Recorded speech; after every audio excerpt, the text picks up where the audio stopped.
सोनारी गावामध्ये डोंजा जिल्हा परिषदेचे अधिकृत उमेदवार भाऊसाहेब खरसडे, पंचायत समितीचे अधिकृत उमेदवार राष्ट्रवादी काँग्रेस पक्षाचे मिस्किन, पलीकडच्या पंचायत समितीचे उमेदवार पंकज नाना पाटील, आपण सर्वजण उन्हामध्ये या ठिकाणी बराच वेळापासून उभा आहे, त्यामुळे माफी मागून सर्व व्यासपीठ पक्षाचे गावातले सोनारीला आलेले तालुक्यातील सर्व नागरिक 28 तारखेला दुर्दैवी घटना घडली। सकाळी दादांच्या अपघाताची बातमी आपल्याला सोशल मीडियावर पाहायला मिळाली। ही बातमी कुणीतरी खोडसाळपणाने टाकली असेल अशी आपल्या सर्वांची समजूत होती, परंतु दुर्दैवानं ती बातमी खरी निघाली। माझ्यावर, तुमच्यावर, मतदारसंघावर नव्हे तर पूर्ण महाराष्ट्रावर आणि दादांच्या कुटुंबावर खूप मोठा आघात त्या ठिकाणी झाला आणि कधी न भरून निघणारं नुकसान आपलं या ठिकाणी झालेलं आहे। त्याची श्रद्धांजलीचा कार्यक्रम आपण या ठिकाणी घेतला। दादांचं माझ्यावर, माझे वडील कैलासवासी मारुद्र मोठे बाप्पा वारल्यानंतर 2-3 महिन्यातच मी त्यांना छोट्या मोठ्या कामाला भेटलो। तेव्हापासून ते आजपर्यंत त्यांचा आशीर्वाद, मार्गदर्शन मला लाभलं। मतदारसंघाला जास्तीचं लक्ष त्यांचं आपल्या मतदारसंघामध्ये होतं। प्रशासनावर त्यांचा दबाव होता। सत्तेत असलं तर कोणत्याही नेत्याचा अधिकारी ऐकतात। विरोधी पक्षामध्ये असताना सुद्धा दादांचा दबदबा होता। आपल्याला कुठली एखादी अडचण आली, आपण तर काही कुठलं 2 नंबर नाही, कुठलं मोठं विषय नाही, परंतु समाजाचं, लोकांचं, मतदारसंघातलं एखादी अडचण आली, एखादा फोन केला इथून आपण, तर यंत्रणा दादा फिरवत होते। तुमच्या अतिवृष्टीच्या काळामध्ये त्या ठिकाणी लोक आपली अडकलेली होती। दादांच्या एका फोनवर हेलिकॉप्टर आपल्या मतदारसंघामध्ये आणलं, ही दादांची ताकद होती। आपल्या माग आधार होता, आशीर्वाद होता।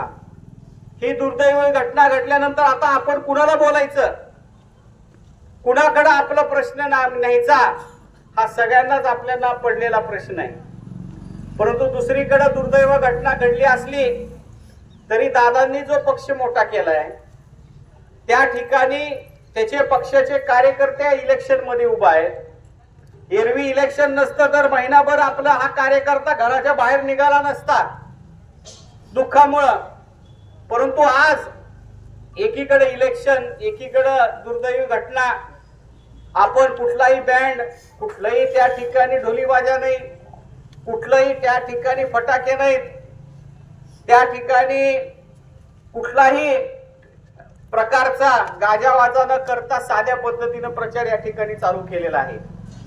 शेवटी दादा असते आणि त्यांच्या वेळेस त्यांचे कार्यकर्ते इलेक्शनला उभे आले असते तर दादा सुद्धा प्रचारामध्ये एखादी घटना विसरून कामाला लागले असते। आणि आज तर आपल्या सर्वांची जबाबदारी आहे, सर्व कार्यकर्त्यांची। सर्व पक्षाचे कार्यकर्ते आपापल्या गावामध्ये 100% आपले एका जागेवर आहेत, त्याच्या मनामध्ये आपल्याला शंका नाही। परंतु आपण ही ताकद येणाऱ्या 5-6 दिवसांमध्ये टिकवणं, जोपासणं आणि त्याचं रूपांतर मतदानामध्ये करणं, हीच खरी दादांना श्रद्धांजली आहे, हे मी आपल्याला सुरुवातीला या ठिकाणी सांगतो। दादांनी महाराष्ट्रामध्ये काम केलं, परंतु आपल्या मतदारसंघामध्ये इतरांपेक्षा जास्तीचा वाटा त्यांचा आहे। सीना कोळेगावचं धरण माझे वडील कैलासवासी मारुद्र मोठे बाप्पा यांच्या काळामध्ये सुरुवात झाली। आपण मला आमदार केला, आशीर्वाद दिला, त्यावेळेस या धरणाचं पाणी आपण या ठिकाणी या धरणामध्ये थांबवलं। हे सर्व दादांच्या माध्यमातून कामं झाली। 220 केव्ही सबस्टेशन आपण आपल्या सोनारीच्या जवळ उभा केलं. त्याच्या उद्घाटनाला काय दादासाहेबजी सांगितलं. आणि हे एमईसीबी ची कामं आपण त्या ठिकाणी मार्गी लावली. आज सोनारी असल, आसपासच्या गावातल्या लोकांना असल, लाईटीची सगळ्यात मोठी अडचण येते. 10, 15, 33 केव्ही आपण केलेले, परंतु आणखीन आपल्या ह्या भागामध्ये एक 33 केव्ही झाल्याशिवाय हा आपला लाईटीचा प्रश्न सुटणार नाही. आणि 100% हे काम आपण या ठिकाणी मार्गी लावू, हे तुम्हाला मी या कार्यक्रमाच्या निमित्तानं सांगू इच्छितो. आपलं सोनारी हे ग्रामदैवत आहे. महाराष्ट्रातून लोक येतात. आज सुद्धा रविवारी बघा जत्रेचं यात्रेचं स्वरूप आहे. आणि ह्या गावाचा विकास करायचा असेल तर खऱ्या अर्थानं आपलं तीर्थक्षेत्रामध्ये आपलं गाव हे ब वर्गामध्ये आलं पाहिजे. ह्याच्यासाठी आपण आमदार असताना प्रयत्न केला. ब वर्गाचं महत्व एवढं आहे की एकदा ब वर्गामध्ये तुमचं नाव आलं की प्रत्येक वर्षी शासन तुम्हाला या ठिकाणी पैसे देते. आपल्यावर कुणाला टीका करायची नाही, काय नाही, परंतु जे आपण केलंय त्याची कागदपत्र पुरावे आपल्याकडे. आणि ह्या ब वर्गाचा निधी आणि तीर्थक्षेत्राच्या निधीसाठी येणाऱ्या काळामध्ये आपले जिल्हा परिषद कडून सुद्धा निधी असतो, डीपीसी मधून सुद्धा असतो, शासनाचा असतो. ह्या गावाला आपण मदत करण्याची भूमिका करणार आहोत. डोंगगाव देखील आपल्याकडे आहे.